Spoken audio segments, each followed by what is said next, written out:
always save it for Sandra because she doesn't like that sugary flavor, and it's all gone by then, and she chews it after that. Arthur, I don't know what the world's coming to when the mirth makers can go out on strike, and they aren't even union.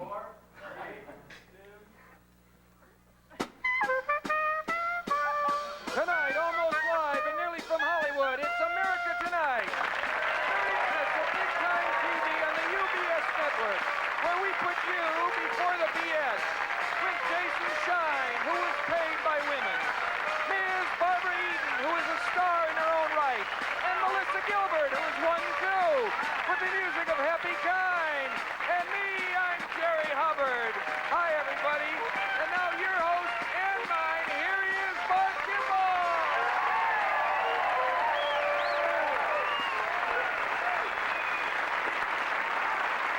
Thank you. Good evening, once again, and welcome again to America Tonight. I'm Barth Kimball. And if, thank you. If you, thanks again.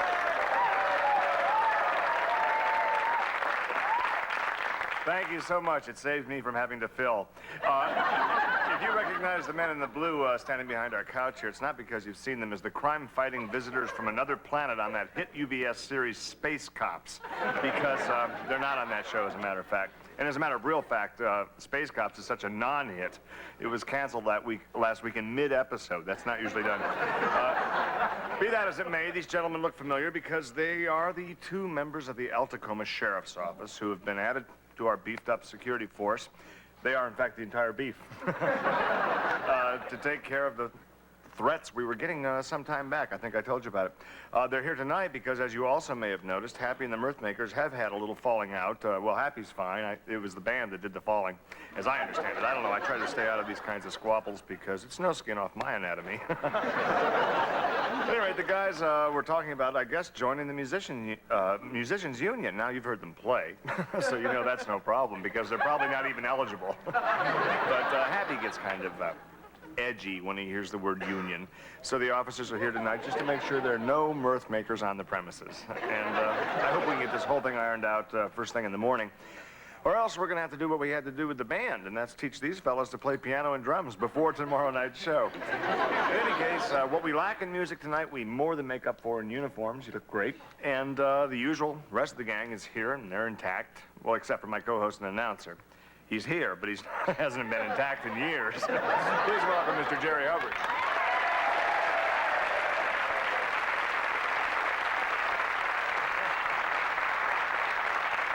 Nice hand. It sure is. Yeah, thanks. Wow. The police here, you know, that's... There's no one out watching the streets here in Tacoma. Oh, there's a couple more. Yeah, no, I know. They do a great job. You know, last year, I understand did you ever hear the crazy Danny Dixon? He robbed a bank here in town. He had an account in the bank for 10 years. Every day he went in, made deposits, withdrawals. One day he walked in with a gun. He robbed the bank. And lucky the police were just out towing away his car and inadvertently caught him. And they said, why would you rob a bank where you go in and out of for 10 years? He said, well, I thought no one would believe it when they said it was Danny Dixon, because they'd say, well, why would a man be crazy enough to rob a bank where he kept an account? Sure. Yeah. So it's it was good thinking at the time, though. But he got caught. So he's in jail now? No. His lawyer had a very interesting argument. He says, why would this fellow rob a bank where he'd had an account for 10 years? So the jury agreed, and they said, must be a mistaken identity, and he's out scot-free.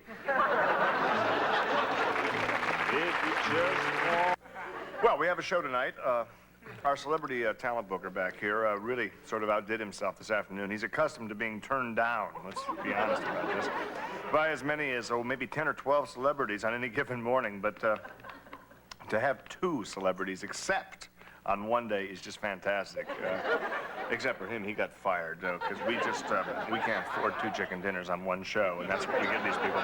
But we are glad to have them here. One is a glamorous sex symbol type, so it's only fair that she be interviewed by her male counterpart. That's right, I'll be handling that one myself. The other is a 14-year-old. Perfect. Jerry, good luck.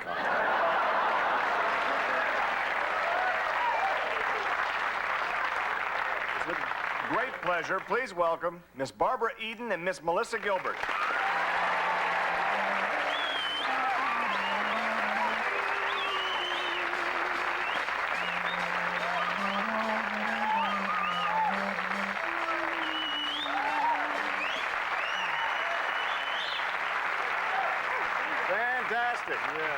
Yes. Well, listen, Barbara, Melissa, let me ask you, how does a girl your age act with so much maturity and so much, so much wisdom and all? Well, it takes a lot Yes, of I finished a concentration film called Harmony PTA. It was fun. Yes, I enjoyed it a lot. It's better than Find the it hard bottle to anytime. concentrate? Yeah. Oh, that's great. In the Because bottle, you said? get involved in the Better than the plot. bottle. I like It's like playing a game, like making... That was a J.C. Riley kid. That's great. Long time ago, they made a film strip out of it. And then I went down to Nashville. Yeah, I and did bet you this do. thing, It's a lot of fun to do. I meet a lot of people. That's great, Jerry. Yeah. Oh, I know, it's great. Excuse me, this isn't working. No. We're going to have to go one at a time, I think, Okay, and not okay. talk together. Well, first, let me, with Melissa, welcome you to the show. I really enjoy your series. Where are my cards? Is this in? Okay. I loved it when they rubbed that little bottle and you used to pop out and show your navel. You had the cutest little navel.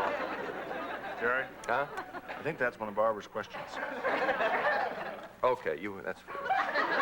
Okay, my mistake. Barbara, how do you like doing Little House on the Prairie? Oh, I'm not on that show. Oh, I I think should you have it wrong again. Yeah. What, did you have kind of a falling out with Michael Landon, or what? Jerry, Well, I know. Mixed up. Melissa Gilbert is the star of that show, Little House on the Prairie. Oh, and it couldn't go to a more deserving girl. You're very pretty and a great little actress. Yes, Thank you. Yeah. Tell me, Melissa, do you have to go to school still? Well, I'm supposed to. Uh-huh. See, the child labor laws say that I have to have a tutor on the set. What a drag. But America Tonight didn't provide one. So, you see, I'm a minor. Uh-huh. Oh, my gosh. Don't tell me Bart's got another minor in trouble.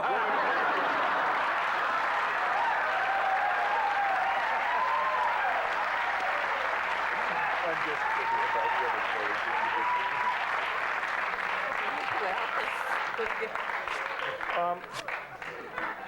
Not even going to ask that now. Listen, just wait a second. I'm sure there is absolutely no problem here. It was an oversight. That's going to happen to anybody. I'm sure it's happened on everybody's show. You know, we can tutor you ourselves right here. I think we'll just make this interview not only interesting for us, but educational for you. Okay? And that way we can kill two birds with one stone. For instance, here's the first question for you, sweetie. How do you like doing Little House on the Prairie, and what's the capital of Zanzibar? I really enjoyed doing Little House on the Prairie a lot, and I love Michael Landon and the whole crew. Great. And Zanzibar is not a country. It's a region in the United Republic of Tanzania, and therefore there is no capital. Whoa! Okay. I knew that. That was a trick question. That's I great. got one. What's the square root of 144, and what's the chief export of the British Honduras? 12 and bananas. Okay, a dozen bananas. That's exactly what you've contributed so far, Jerry. Banana after banana after banana after Oh, banana. banana, nana, fofana, pee-pie. Let's get right down to the real nitty-gritty. I think you may have heard about the playing without a helmet and the dangers involved there. Melissa, you brought your school books here, didn't you? So why don't you go backstage and bring them out here on camera so we can have videotape evidence, okay, for our audience here, and mostly for the Child Welfare Board, okay? You do that. Barbara, you're next. I'll ask you a question, the intelligent questions, and Jerry will throw in the bananas. Barbara, let's face facts. You're a big star. You've done so much work in the media, not only in it, but for it. I think that your performances have really made things better. What do you prefer, though, movies or television? What do you like, guys? I like movies and I like television. Maybe? And I like working in nightclubs too. Yeah. There's only one thing that really bothers me about nightclubs is that people often sit up front and smoke cigars and cigarettes, and they don't think about the entertainer, you know, that's taking deep breaths of this Yeah. foul air. You don't smoke yourself. No, I don't. No. I eat candy. That's great. I guess people should quit. There's no question about that. In fact, you know, maybe we should talk to Happy Kind about this, because Happy got two guys in the band to stop smoking. Hap, why don't you come on over here? This is Happy Kind.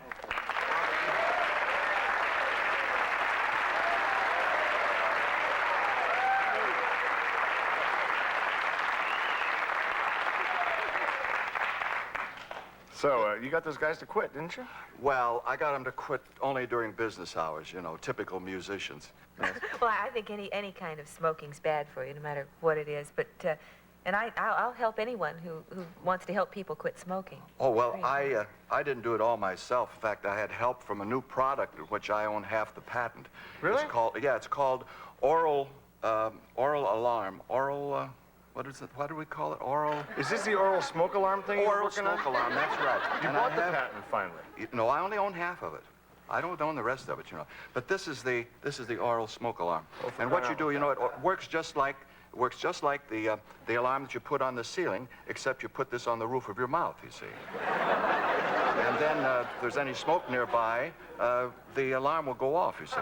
Like if you have a cigarette or something like that, I can show you how it works. You know? Like if you forget that you're not supposed to smoke and you light up and it goes off. Well, yeah, that's true. Have you got a cigarette there that I can try? Show you how it works? Yeah, I'll light one up. You light up that. Now, that's a Just, I regular can't try to keep cigarette. this away from you here. Yeah. Okay. That thing looked almost like a glass eye for a Weimaraner you had there. Isn't it? Well, it's great for children.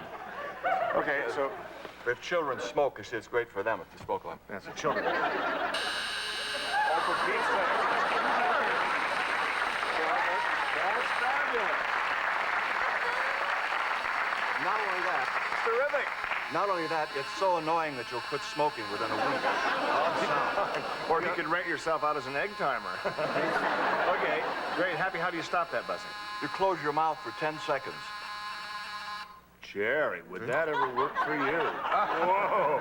Except that Jerry doesn't close his for more than 3 or 4 seconds at a time. Well, that's great. Barbara, maybe you could become like the celebrity spokesperson behind this stuff, you know, because your name is out there and people will listen to you, maybe before an ordinary person, and you could actually help push the oral smoke alarm like the public service. Well, I'd be glad to help do anything to help people stop smoking. That's I really fantastic. would. And it comes in this Can I little try case, too. Oh, yeah. There you are. Isn't that cute? On the roof of your mouth, just like the ceiling of your bedroom. That's the way it Darling. works. I'll be darned. Does? Well, not exactly. But, I Have mean, you it seen the does- ceiling of her bedroom, Happy? He would be happy if he had. Yeah, that's right. That's good. Like this? That's very good. Mm-hmm. And then any smoke will do it, you know. That's really That's just the way it does it, you know. That's incredible. And That you was know- very little. That's Just good. good. And you know that even a good heartburn will set that alarm off. Heartburn? Yeah, heartburn. Well, you better stay away from Happy's Taco and Run. One of his enchiladas in your mouth would be arrested for disturbing the peace. I'm getting a terrible headache. That's awful.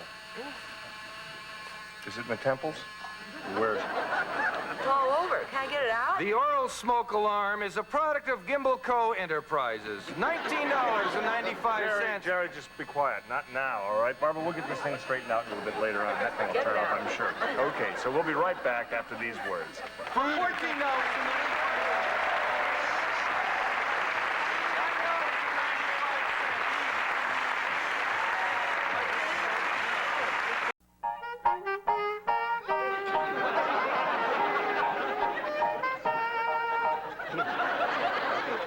We're back. Happy time, no mirth makers. Melissa's doing her homework. Barbara's stopped buzzing, thank God.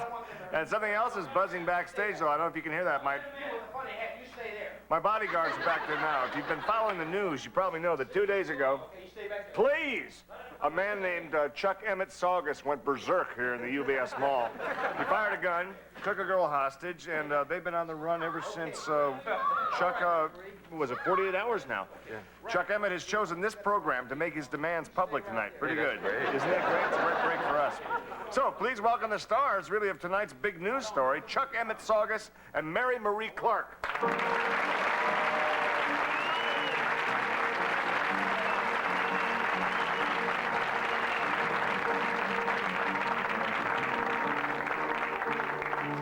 Yes, I would get down that way and get out of the man's way. He does have a firearm. I'm clean as a whistle. He's not. All right. Not a gun here. Okay. Just have a seat. Very pleased to meet you. All right, now, if everybody can just stay calm, okay, I'm sure that there'll be no harm done, especially to our ratings. Please keep in mind, Chuck, that you were not invited on the show, right? So there's no fee involved. I'm not worried about that. Okay, and incidentally, portions of this broadcast are available to other network newses on their programs for the standard fee. Now listen, that's enough talk. And don't anybody do anything funny or else I'm gonna kill Mary Marie. Well, you don't have anything to worry about on that score. Barth very seldom does anything funny on this show. But seriously, Chuck, what's the beef? Why did you do this? Okay, I'm just your average little guy who's just sick and tired of getting pushed around. Well, the plant I work for had to lay me off. So I go out and have a few stingers and I smash up a $20,000 Mercedes. Now, that's Mercedes, actually. And that is, of course, a brand name of a $20,000 fine car. Only a ballpark figure. Actually, it's with dealer prep and extras you probably want. Might be a little bit more, and it's even less if they like you there. Hi, Mercedes. That's Mercedes, a fine car. Go ahead, I'm sorry. Yeah, well, I only had $15,000 worth of insurance, so I lose my house. And then I lose my wife. And I lose my kids. And I get to remembering how tired I am of getting a pair of shoes for 15 bucks, and it takes 3 months to break them in, and that's just when you need a new sole and heel. And I'm tired of them pop-open cans with the thing that comes off before you get it open. And then you gotta bang up your hands trying to get the stuff out. And I'm tired of every little thing causing cancer. Yeah, me too. And you know what I'm tired of? Right. I'm tired of those road maps they give you in a gas station, trying to fold them back up and put them in the glove compartment to look the same way as when they gave them to you. If you don't shut up, I'm gonna kill Mary Marie. What I want is $1 million in 5s, 1s, and silver. And I want a decent pair of shoes, size 9. These are too tight. Yeah, and I want a great big box of Captain Crunch. Chuck, is that the extent of your demands? $1 million, shoes that fit, and some Captain Crunch? Yeah. Either that or a job. Barth, Jerry, he really is a really nice guy. He really is. I mean, once you get to know him, he's a little possessive. Mary Marie. You are, Chuck. You are possessive. You really are. But he's like one of the nicest multiple criminals you'll ever meet. You'd really like him, really. Isn't she sweet? You know, I knew that the very minute I first put a gun to her head. Yeah. Really nice having you with us. Thank Come back you. some other time, okay? Thank you. Not so fast, friend. Nobody's going anywhere until my demands are met. You're not leaving. Happy's not leaving. The audience isn't leaving. The cameramen aren't leaving. None of your... What about me, Chuck? You can go. Okay. Oh, wait. On second thought, you stay, or else she gets it. Well, I got a lot of chores to do. You know, I really don't have time to... Sit down or you get it. Oh, the chores can wait. What the heck? I'm sorry, but I really must go. Oh, yeah? Well, guess what I'm gonna do with this gun? Like the man said, you can sit on it for all I care. I have to finish my homework. Thanks for everything, guys. Bye. Thank you, Bye-bye. Melissa. Bye. Wonderful. That's right, she is.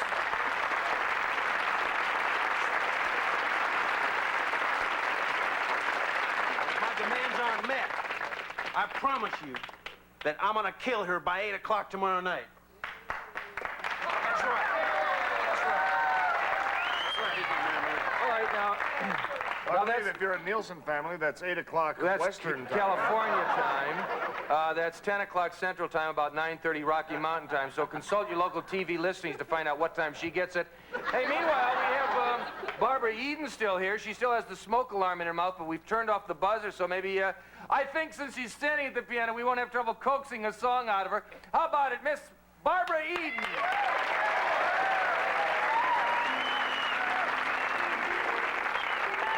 Embrace me, my sweet embraceable you. Embrace me, you irreplaceable you. Just one look at you, my heart grew tipsy in me. You and you alone bring out the gypsy in me.